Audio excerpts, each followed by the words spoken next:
The adult version of pillow fighting.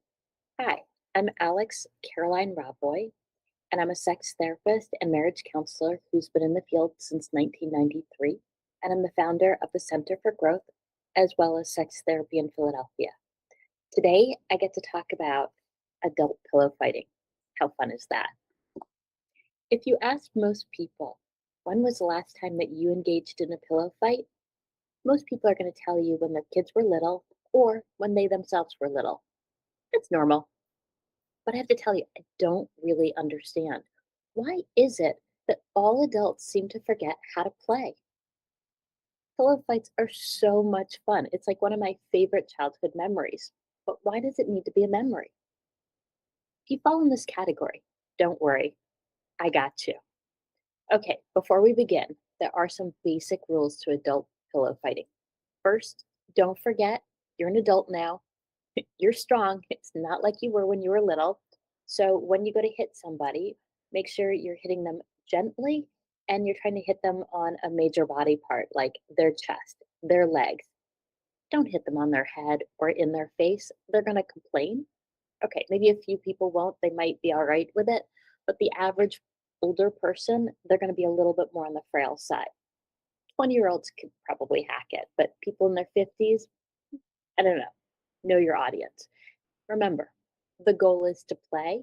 The goal is not to win. A great way to introduce this is, let's say you and your partner are starting to sext a little bit, and they're saying something along the lines of, "Oh, I'm hoping for some snuggles or cuddles," or they start getting racy and they're telling you how they want to lick your nipples.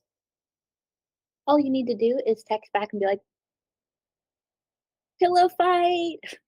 Totally changes the mood, and now you can introduce the theme of pillow fighting.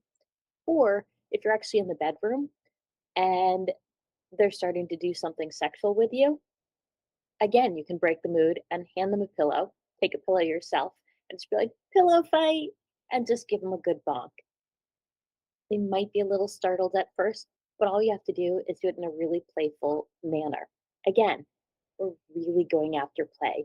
We want to shift the mood from this like heavy, intense sexual scene every time, because the more we can get a huge range in the bedroom, the more fun it becomes. And we're trying to really build excitement and anticipation. And you never want to have the same sexual play or have the same sexual habits week after week after week. The goal is to mix it up so that the person never knows quite what to expect. So every time it's fun and different. Now you've started with the pillows, you're hitting each other. It's probably not going to last too long. If you're lucky, you can start fake chasing them into a different room, or maybe they're chasing you. You just got to like maneuver your way out of the bedroom. The purpose of trying to shift rooms is I want to get people out of the habit of always having sex in the bedroom or always playing in the bedroom. You have an entire house and we want to use it. Why? Because we might not just be doing pillow fighting one day. Like maybe we want to get them having sex in the kitchen or on the couch in the living room or on the floor of the bathroom, right? Again, we're just breaking habits. We're just trying to have fun with the person. Okay, so back to the pillow fight. Now we're like running around. Whoever is winning automatically is in the dominant role. And all you need to say to the other person is, "I'm going to keep going unless you remove." And now name whatever they need to remove. Maybe it's an article of clothing. Maybe they need to go hand you a lotion or they know they need to go get you a glass of water.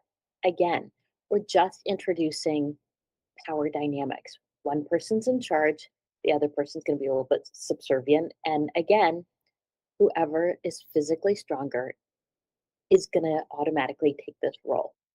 What I love about pillow fighting is we're starting to teach people about power play and how to use it and how to keep it light and engaging. If you're losing, you could certainly stop and pretend to be a little bit more scared than you really are. Just be like, "Wait, stop, don't hit me. I'll do whatever it is you want," right? You're putting a request out there and you're asking them to engage. If they're not that creative and you haven't done this, you might just simply be like, "Wait, stop, don't hit me. How about I give you a blowjob?" Or How about I massage your feet? You want to give them a concrete offering. That way, all they have to do is say yes, or they can decide they don't want it and they'll put in something else. It's a lot of fun. Again, a couple of basic rules is when you're using the pillow, don't hit too hard. The other piece is allow your partner to win sometimes. Remember, the goal is play. It's not about winning. Imagine when your kids were little and you were playing with them, you didn't want to cremate them every time. Sometimes you wanted to let the little kid think that they were winning. Well, when you're pillow fighting with your partner, you need to let them win. Maybe they're going to grab the pillow out of your hands and now they're going to have your hands pinned down behind you.